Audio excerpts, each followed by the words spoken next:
Hello there, welcome back to my channel. In this video, I am going to paint a portrait in watercolor, which will be great fun as I am going to paint in watercolor after a long time. So stay tuned and watch the full video. As you can see, at this stage, I am just trying to define the basic drawing of this portrait, which is indeed very important. You must be wondering to see me using quite dark shade of pencil for the drawing, but don't worry, most of this drawing will be covered once I will start putting colors.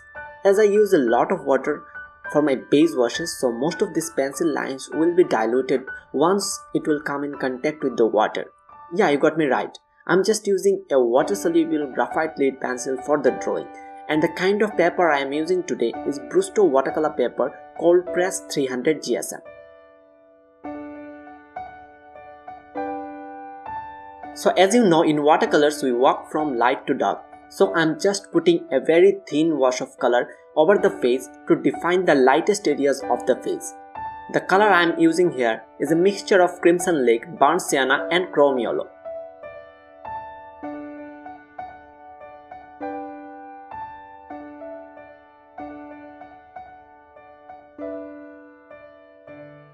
Now I will be working in the eyes and the areas around it, including the eyebrows, which are indeed going to be the focal point of this portrait.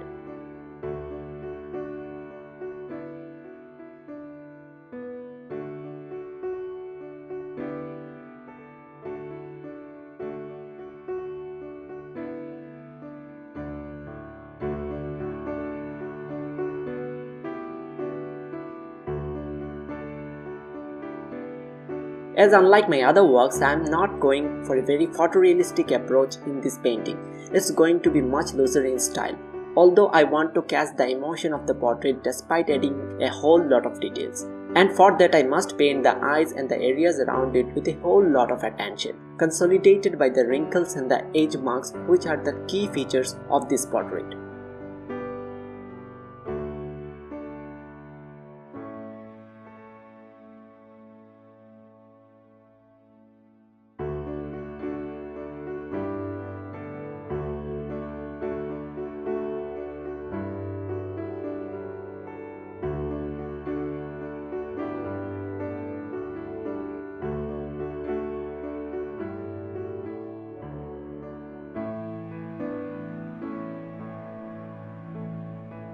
It is quite tricky to paint the wrinkled skin just below the eyes, but I am not trying to paint them as exactly as they are in my reference. After all, they are just wrinkles.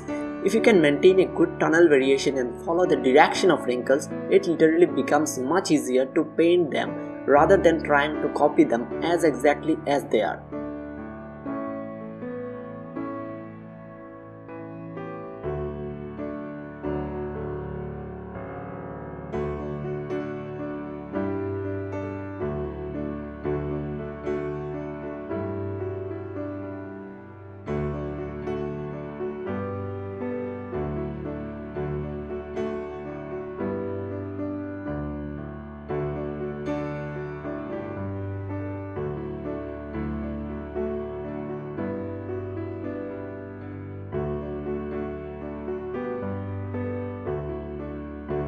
Now I am not trying to paint the each hairs in the eyebrows individually, as I am just painting them as clumps with a definition of few individual hairs to make it look more believable.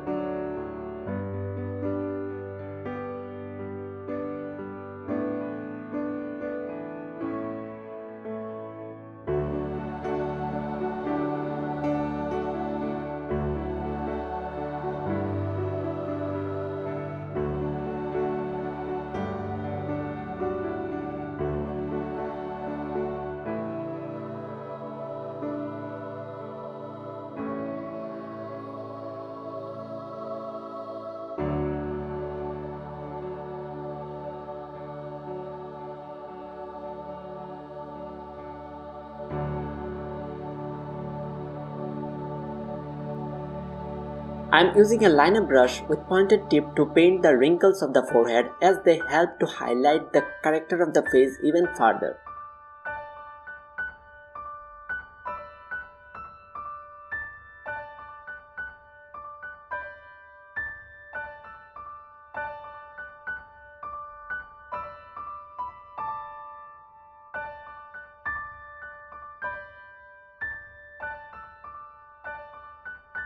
One thing we must keep in mind is that watercolor gets considerably lighter in values once it becomes completely dry. So we might need to paint in 2 or 3 layers to establish certain values.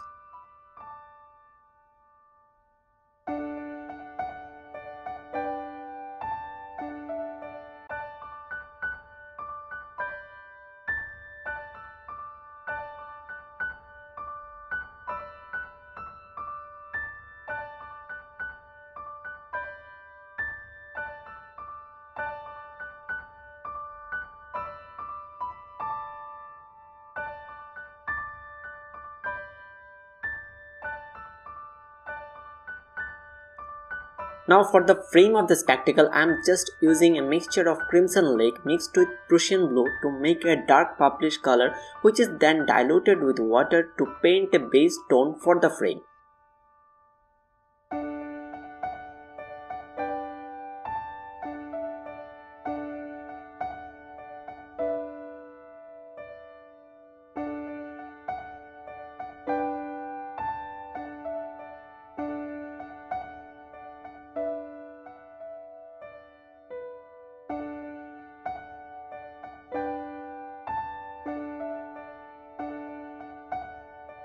I am using a very thin layer of sap green mixed with a bit of cobalt blue for the lightest areas of the hairs and the beard.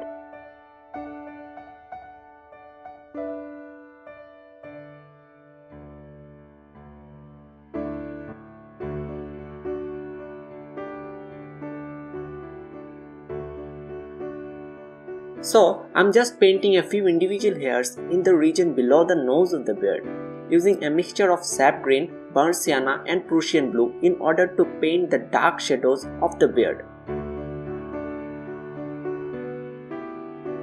Now, a very interesting thing to notice here is that as I move down the chin line, I am painting the beard in a way almost like as if they are vanishing in the mist, with a few representation of loose brushstrokes to define some isolated hairs in the beard.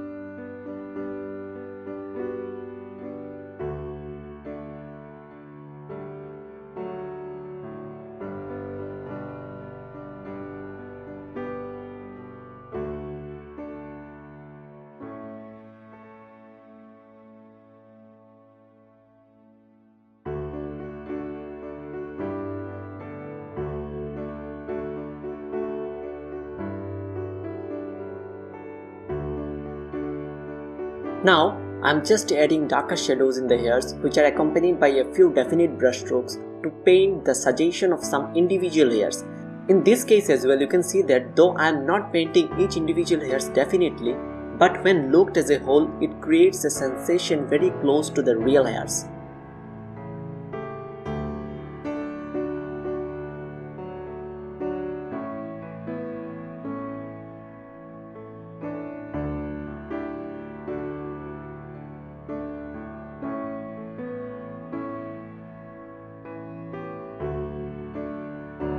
Now, the man must be wearing something, but for me it is not important, so I am just painting them with a few loose brushstrokes while the paint is still wet.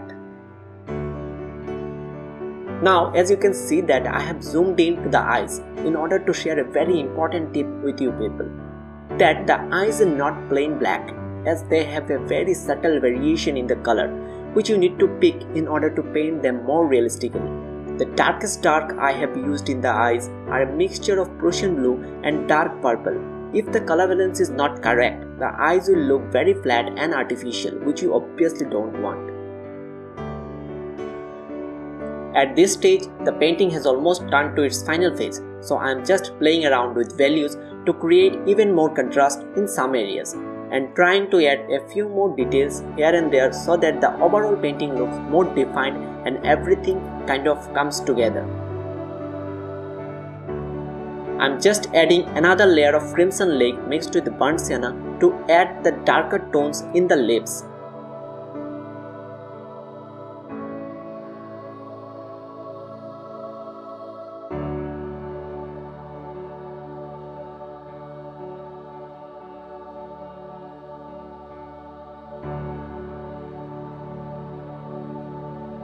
And here comes the finished piece. Thanks a lot for your time guys. See you all in my next video. Till then, take care. Hey guys, thanks a lot for watching. If you want to support my work, then please do like, comment and share my works, and also don't forget to subscribe to my channel and hit the bell icon, which is very important so that you get notified as soon as I post a new video.